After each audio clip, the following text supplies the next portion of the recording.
नमस्कार दोस्तों, बहुत बड़ी खबर आ गई है आज। जी हाँ दोस्तों, अहिरान स्टार से मशहूर टुनटुन लाल यादव की आज शादी है और उसी शादी में अचानक से बजने लगा है पावर स्टार पवन सिंह का लॉलीपॉप लगेलू गाना।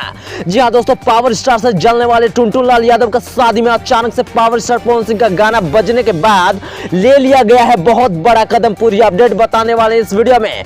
दोस्तों आपको बता दें कि पावर स्टार पवन सिंह का भले सामने से टुनटुन लाल यादव या फिर खेसारी लाल यादव पसंद न करते हो, लेकिन छुप छुप कर पावर स्टार पवन सिंह का वीडियो और गाने खूब सुनते हैं। दोस्तों अगर हकीकत की बात करूं तो टुनटुन लाल यादव पावर स्टार के गाने बजाकर उनसे बहुत कुछ सीखते हैं, पर कैमरा के सामने पावर स्टार पवन सिंह हमेशा बुराइयां ही करते दिखते हैं। लेकिन दोस्तों आज उनका शादी था और सब कुछ ठीक ही चल रहा था, पर अचानक से डीजे पर डांस और एंजॉय कर रहे लड़के पावर स्टार पवन सिंह का लॉलीपॉप लगेलू गाना बजा दिए, जिसको देखते ही वीडियो बहुत तेजी से वायरल होने लगा। पावर स्टार पवन सिंह के फैंस इस वीडियो को खूब जोरों शोरों से शेयर कर रहे हैं दोस्तों, क्योंकि दोस्तों आपको पता ही है कि कोई भी शादी हो और वहां पावर स्टार पवन सिंह का गाना ना बजे तो फिर शादी का मजा कैसा।